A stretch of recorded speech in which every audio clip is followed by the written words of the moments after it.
कोई इंस्ट्रूमेंट कोई बजा लेता है क्लास में? First sound, second sound, third sound, fourth sound. सुने आपने चारों साउंड? क्या था? किस इंस्ट्रूमेंट का था? फर्स्ट, किसी म्यूजिकल इंस्ट्रूमेंट की आवाज सुनाई थी आपको? नहीं सुनाई।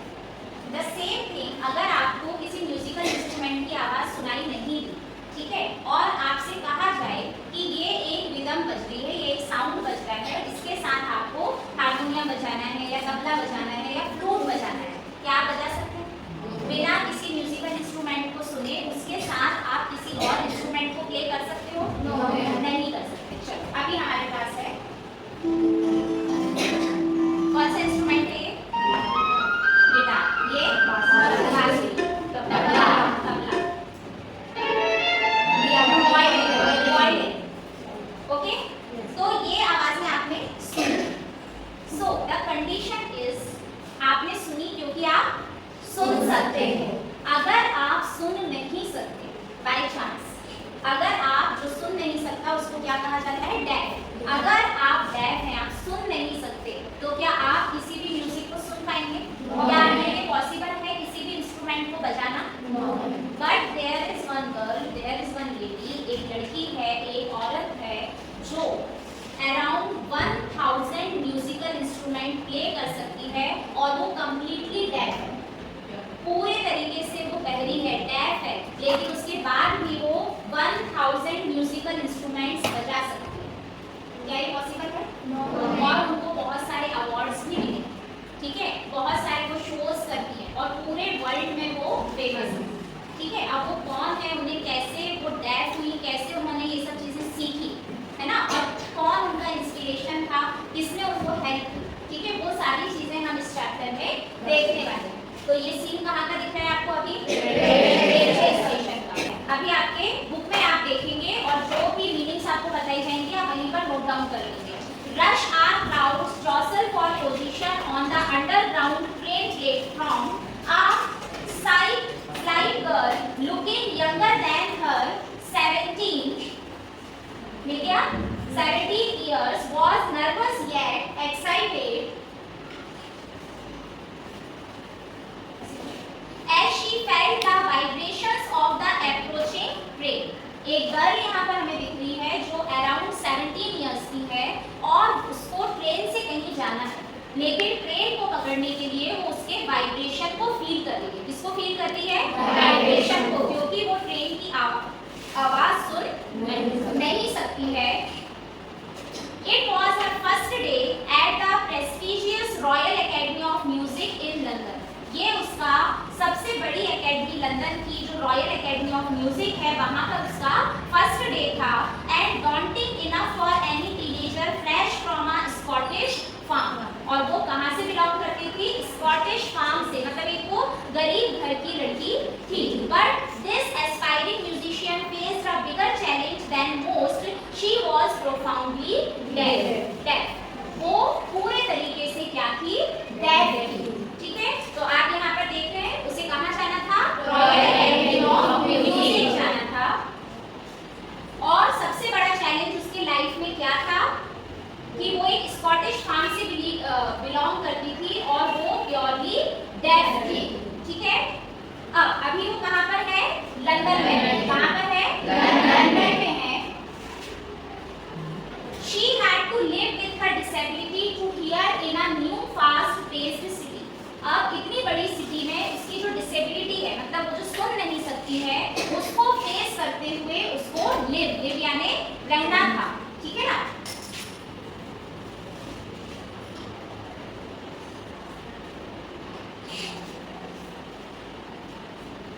She lost her hearing gradually. धीरे धीरे उसकी जो है वो हियरिंग कैपेसिटी गई, मतलब वो एक बार में डेफ नहीं हुई, धीरे धीरे गई। Her mother saw it when Evelyn was 8 years old. तो ये जो गर्ल है उसका नाम क्या है? एवलिन। क्या नाम है? एवलिन। एवलिन जो है 8 इयर्स की थी जब उसकी मदर ने पहली बार ये चीज नोटिस करी। क्या नोटिस करी? कि एवलिन को थोड़ा बेटा है। Evelyn hid his growing weakness from her friends and teacher. वो क्योंकि बहुत बड़ी हो रही थी तो उसने अपनी इस वीकनेस को अपने टीचर्स और फ्रेंड्स से क्या किया था, छुपा कर रखा था। बट एज शी ग्रो, ठीक है, जब वो 10 इयर्स की हुई तो क्या हुआ, उसके प्रिंसिपल ने बोला कि अब एवलिन को एक न्यू स्कूल, स्पेशल स्कूल में जाने की जरूरत है, क्योंकि एक जो डेफ है, जिसको कम सुनाई देता है, जिसको हियरिंग डिसेबिलिटी है, वो नॉर्मल बच्चों के साथ बैठ के कैसे पढ़ पाएगा, उसको समझ में नहीं आएगा। तो उसकी मदर ने बोला कि नहीं, मैं ऐसा नहीं करूंगी। एंड एवलिन हरसेल्फ, एवलिन ने खुद बोला कि नहीं, ये मेरे लिए चैलेंज है और मैं इस चैलेंज को एक्सेप्ट करूंगी and I will live my life normally. मैं अपनी लाइफ को नॉर्मल जैसे सारे बच्चे स्पेंड करते हैं वैसे ही स्पेंड करूंगी।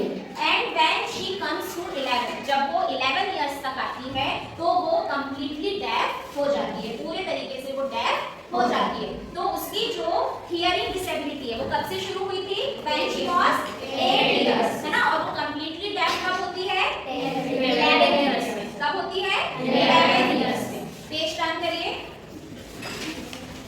Paragraph 3। But Evelyn was not going to give up, लेकिन एवलिन जो है गिव अप, हार मानने वाली नहीं थी। She was determined to lead a normal life, उसे एक नॉर्मल लाइफ की जीना था, ठीक है, वो उसके लिए डिटरमिन्ड थी। And pursue her interest in music, और उसको म्यूजिक में क्योंकि इंटरेस्ट था तो वो उसी को कंटिन्यू करना चाहती थी। One day she noticed a girl playing a xylophone, एक दिन उसने नोटिस किया कि एक लड़की क्या बजा रही है, जाइलोफोन बजा रही है। जाइलोफोन क्या होता है, देखो यहाँ पर ये पिक्चर दी हुई है, ठीक है, ये एक म्यूजिकल इंस्ट्रूमेंट है, इसको क्या कहते हैं, जाइलोफोन बजा रही है। One day and decided that she wanted to play too, और उसने डिसाइड किया कि वो भी इसको बजाना चाहती है। यूज योर पेंसिल, जो भी वर्ड्स जो भी बताया जाएगा you have to note down in the book, आपको बुक में नोट डाउन करते चलना है। Most of the teachers discouraged her, but percussionist Ron Forbes spotted her potential. ज्यादातर टीचर्स ने उसको डिस्करेज किया। डिस्करेज करना मतलब हतोत्साहित करना, मतलब नहीं, तुम नहीं कर सकती, तुम तो डेफ हो, तुम कैसे बजाओगी, है ना, तुम नहीं कर पाओगी, तुम मत करो, ये म्यूजिक में अपना आगे लाइफ कैरियर को परस्यू कंटिन्यू मत करो। लेकिन वहां पर एक पर्सन था, रॉन फॉक्स। कौन था, Ron Fox. Underline this, percussionist Ron Fox. Percussionist क्या होता है बेटा, ताल वादक। क्या होता है, ताल वादक, ठीक है, ताल वादक मतलब आप इसको एक म्यूजिशियन भी बोल सकते हो, जिसको सारे इंस्ट्रूमेंट्स बजाने आते हैं और जो म्यूजिक का कॉम्बिनेशन बनाता है, ठीक है ना। तो क्या नाम था इनका, Ron Fox. Spotted her potential, potential यानी क्षमता, उन्होंने उसकी जो पोटेंशियल थी, उसकी जो क्षमता थी, उसको समझ लिया था, पहचान लिया था। He began by tuning two large drums to different notes. अब रॉन फॉक्स ने क्या किया, दो बड़े-बड़े ड्रम लिए और दोनों पे अलग-अलग म्यूजिक को बजाया, अलग-अलग ट्यून बजाई, एक पर दूसरी ट्यून और एक पर दूसरी ट्यून बजाई। और फिर उन्होंने एवलिन से कहा, don't listen through your ears, अपने ईयर्स से मत सुनो। He would say, try to sense it some other way, इसे तुम किसी और तरीके से समझने की कोशिश करो। Says Evelyn, suddenly I realized, तभी उसे ये महसूस हुआ, I could feel the higher drum from the waist up and the lower one from the waist down.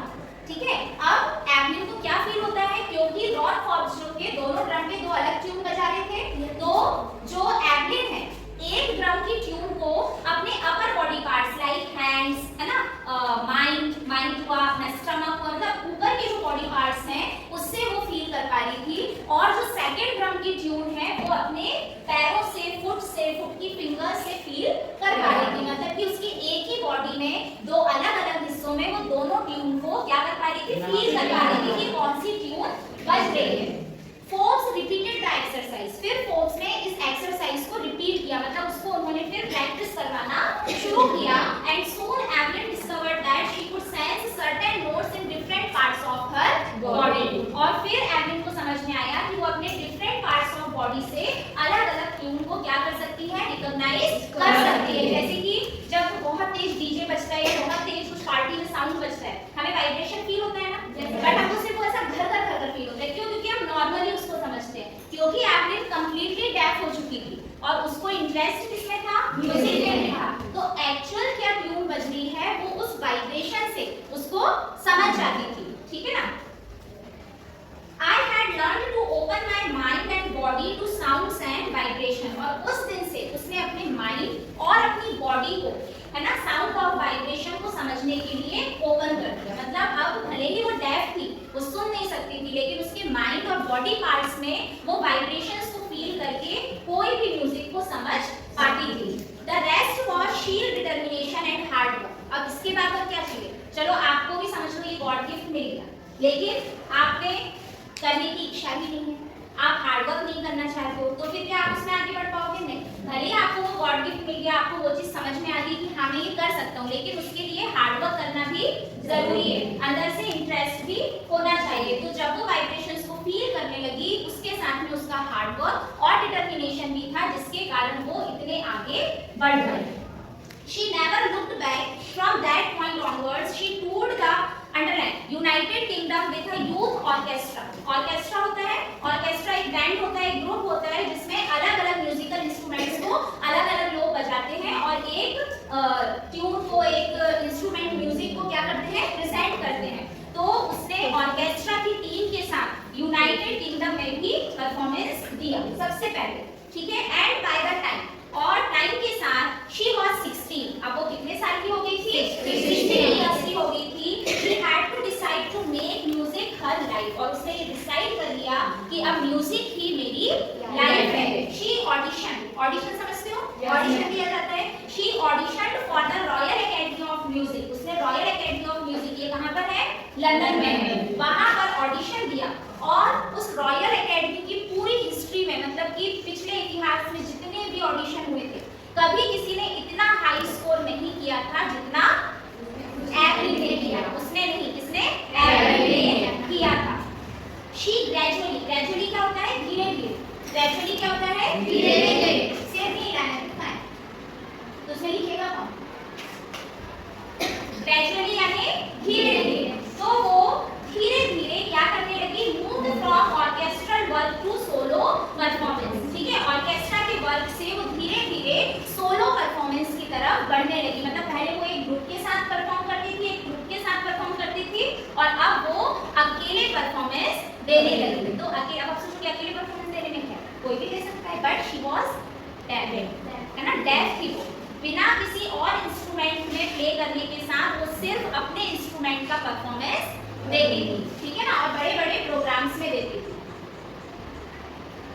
She had captured most of top awards, और जितने भी बड़े-बड़े अवार्ड्स हैं उनमें से बहुत सारे एवलिन को मिले हैं। जब किसी ने अवार्ड दिए तो ऐसे ही तो नहीं देते, है ना, कुछ तो उसमें एक स्पेशल फैक्टर था जिसके कारण उसको वो अवार्ड्स मिले हैं। And for all this, Evelyn won't accept any hint of heroic achievement. अच्छा, उसने इस चीज पे कभी भी ओवर कॉन्फिडेंस नहीं किया। उसका क्या कहना था? If you work hard and know where you are going, you will get there. अगर आप हार्डवर्क करते हो, मेहनत करते हो और आपको पता है कि हाँ मुझे यही अचीव करना है, मुझे यही पाना है, तो आप ऑटोमेटिकली उसकी तरफ बढ़ते चले जाओगे, ठीक है ना। And she got right to top the world's most sought after multiplicationist with a mastery of some 1000 instruments and hectic international schedule. मतलब एक टाइम ऐसा आया जब वो अकेले डेफ होने के बावजूद 1000 इंस्ट्रूमेंट्स प्ले कर सकती थी। 1000 क्या होता है? मैं आपसे पूछूंगी, आप 10 या 50, इससे ज्यादा इंस्ट्रूमेंट्स के नेम भी नहीं बता पाओगे, राइट? ऑब्वियसली है, लेकिन वो 1000 म्यूजिकल इंस्ट्रूमेंट पूरा डेफ होने के बाद भी प्ले कर सकती थी। और जो उसका इंटरनेशनल शेड्यूल था वो बहुत ही हेक्टिक हो चुका था। हेक्टिक मतलब कि कंटिन्यू उसकी जो है कॉन्सर्ट्स रहते थे, उसकी जो है बुकिंग रहती थी, ठीक है ना, समझ रहे हो बात को? कब उसको पता चला? जब वो 11 इयर्स की हो गई थी, ठीक है ना। फिर एक दिन उसने एक गर्ल को क्या बजाते हुए देखा? ज़ाइलोफोन, ठीक है, और उस दिन उसने क्या डिसाइड किया कि वो म्यूजिक में ही अपने कैरियर को बनाएगा। और फिर उसके इस पोटेंशियल को किसने आइडेंटिफाई किया? रॉन हॉल्स ने। किसने आइडेंटिफाई किया? रॉन हॉल्स ने। ये क्या थे? ये भी परक्यूशनिस्ट थे। क्या थे? परक्यूशनिस्ट। परक्यूशनिस्ट क्या होता है? ताल वादक। क्या होता है? ताल वादक, ठीक है। तो उन्होंने उसको सेंस करवाया कि वो अपने बॉडी पार्ट से भी क्या कर सकती है, हर म्यूजिकल इंस्ट्रूमेंट को सेंस कर सकती है through the parts of body and through it's vibration, जो म्यूजिक का वाइब्रेशन आता है उसको वो अपने पार्ट्स ऑफ बॉडी में सेंस करके और म्यूजिक को समझ सकती है और कोई भी इंस्ट्रूमेंट को बजा सकती है। शी इज एबल, ठीक है, ये है। चलो इसके बाद stanza 7, As for music she explained, अब वो क्या बताती है, it pours in through every part of my body, जो म्यूजिक है वो मेरी पूरे बॉडी पार्ट्स में भरा हुआ है, ठीक है, पोर यानी भरा हुआ है। इट टिंगल्स इन द स्किन, ये मेरी स्किन पर टिंगल करता है, बजता है। माय चीक बोन्स, है ना, जो मेरे चीक बोन्स है यहाँ पर भी मैं उसको फील कर सकती हूँ। And even in my hair, मेरे हेयर में भी मैं म्यूजिक के वाइब्रेशन को फील कर सकती हूँ। When she plays the xylophone, she can sense the sound passing the stick into her fingertips. जब वो xylophone बजाती है, क्या बजाती है, xylophone बजाती है, देखो यहाँ पर xylophone आएगा। See, this is the xylophone, ठीक है। When she plays the xylophone, जो इसकी स्टिक है ना, इस स्टिक के थ्रू उसकी फिंगर्स में जो वाइब्रेशन आता है उसके थ्रू वो म्यूजिक को फील कर सकती है, ठीक है। By leaning against the drum, she can feel the resonance flowing into her body, ठीक है। जो ड्रम्स हैं, ड्रम्स के बाजू में बैठकर लेटकर जब वो बजाती है तब उसको पूरी बॉडी में ड्रम की जो वाइब्रेशन है वो फील होती है। On a wooden platform, अब देखो जब वो एक बार परफॉर्मेंस दे रही थी स्टेज पर, तो जो प्लेटफॉर्म था वो किसका था, वुडन का था, वुडन यानी लकड़ी का था।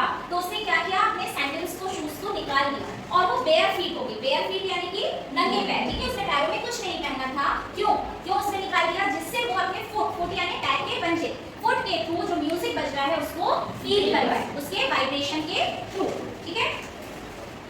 Not surprisingly, Evelyn delights her audience. In 1991, she was presented with the Royal Philharmonic Society's prestigious Soloist of the Year award. ये जो है, ये अवार्ड का नाम है जो उसे किस ईयर में मिला था, 1991 में। Says master percussionist James Blades. अब एक और नाम यहाँ आ रहा है रॉन फॉक्स के बाद, James blades. God may have taken her hearing, भले ही भगवान ने उसकी सुनने की क्षमता ले ली हो, but he has given her back something extraordinary. लेकिन उन्होंने वापस उसे कुछ बहुत ही एक्स्ट्राऑर्डिनरी दे दिया है जो जनरली किसी के पास नहीं होता है। What we hear she feels, जो हम सुनते हैं वो उसको महसूस करती है, फील करती है, far more deeply than anyone of us. शायद हम भी उस म्यूजिक को इतना गहराई से, इतना डीपली नहीं समझ सकते, नहीं फील कर सकते जितने डीपली वो उसको फील करती है।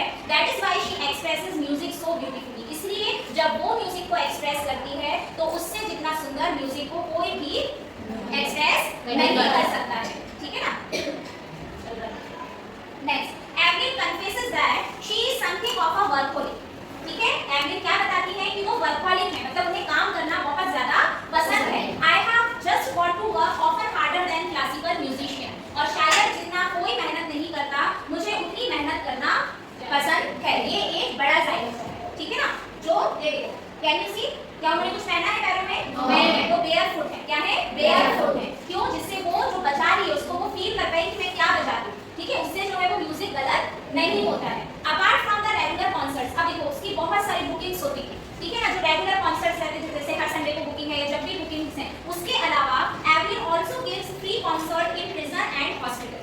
और कहाँ-कहाँ वो कॉन्सर्ट करने जाती है, कॉन्सर्ट करते हैं आपको क्या होता है, जो म्यूजिक वाले लोग होते हैं या जो रैपर्स होते हैं, ठीक है ना, या जो सिंगर्स होते हैं, जो उनका शो होता है उसे क्या कहते हैं, कॉन्सर्ट कहते हैं। तो वो प्रिजन यानी जेल में और हॉस्पिटल में भी कॉन्सर्ट करने जाती थी।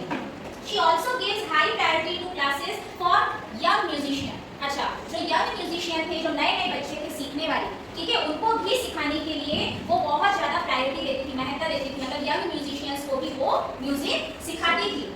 एन रिचलेन, एक यहाँ नाम है Ann Richlin of the Beethoven Fund. Beethoven Fund एक चैरिटी का नाम है फॉर डेफ चिल्ड्रन, जो डेफ बच्चे होते हैं, जैसे अनाथ आश्रम वगैरह होते हैं ना, ऐसे ही डेफ चिल्ड्रन के लिए बीथोवेन फंड है, जिसके जो ओनर है वो एन रिचलेन है। उन्होंने कहा है she is a shining inspiration for deaf children.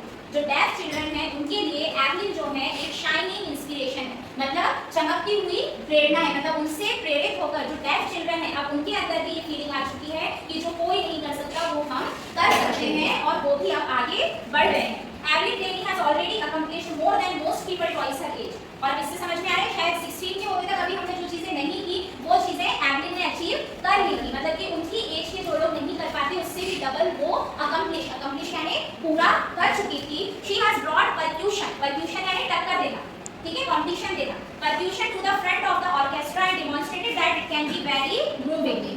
She has given inspiration to those who are handicapped. जो handicapped होते हैं उनको उन्होंने बहुत इंस्पिरेशन दी है. People who look to her and say, जो लोग उन्हें देखते हैं, जिन्होंने उन्हें रियल में देखा या सुना है, वो कहते हैं if she can do it, अगर वह कर सकती है, I can, मैं भी कर सकता हूँ, and not the least, और कम नहीं, she has given enormous pleasure to millions. ठीक है, इस तरीके से उन्होंने कई लाखों करोड़ों हजारों लोगों को क्या दी है, इंस्पिरेशन दी है. ठीक है, आगे देखते हैं. अभी समझ में आएगा क्या नाम है इनका? एवलिन. ठीक है, अब आपको कितना समझ में आया नहीं आया वो इस क्विज से पता चल जाएगा. ठीक है, अब आपके लिए एक क्विज है. When was Evelyn's deafness confirmed? 11 years.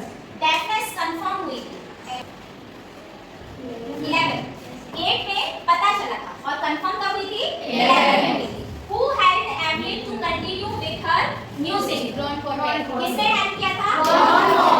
Yes, it's correct answer. आप जीतते हैं क्या? कुछ नहीं. चलो. Why did people discourage Evelyn to pursue music? लोगों ने एवलिन को डिस्करेज क्यों किया था? Because she was deaf. देखते हैं. Yes, it is correct answer. चलो. Next question है.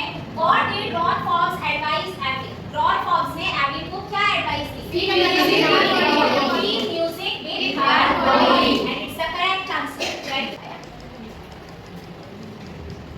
Last question for today is how did Evelyn hear music?